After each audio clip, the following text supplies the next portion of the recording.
Hey folks, JD here, and this video today is the Hubsan Zino Distance Test 2.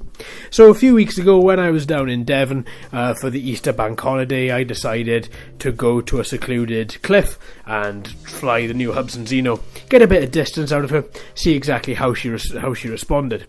If you haven't seen that video, you can find it in the description of this video.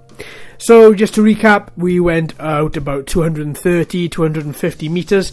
I was very happy with how the Zino managed to handle the wind coming in from the sea, as well as managed to handle the wonderful colours and pick up that fantastic footage that we managed to get. So once that battery had died, I decided that I would swap the batteries out for another one that I had in the bag, and then I would take the Hubsan Zino out a little bit later.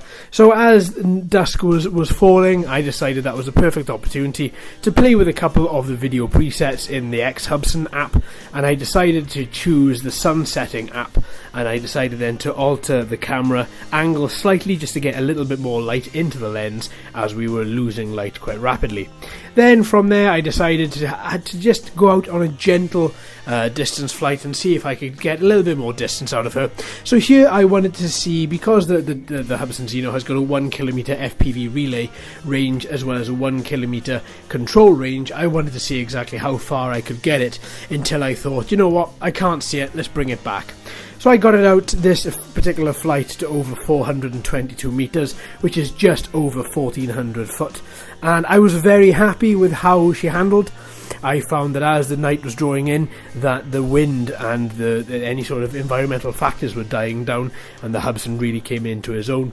I thought the camera in the low light actually acted really well. Now here I've got the main raw 4K footage, and I've got the inlay of the telemetry at 1080, just so you can have a little look and you can see the distance and you can see all the speed and everything else, so you can get a real feel for how the quadcopter was handling over these particular cliffs. All in all, I really enjoyed it. I thought it was a fantastic time, and it was actually good to push one of these quadcopters a little bit more than what I actually do in the field that I usually fly in. Right then, my friends, well, I hope you enjoy. I hope you all have a great week as well. So I'm going to leave you with the rest of this FPV footage. I hope you enjoy it, my friends. Leave your comments below. Thank you ever so much for watching and listening. I've been JD. You've been fantastic as always. If you haven't already, please like and subscribe and ring that bell too.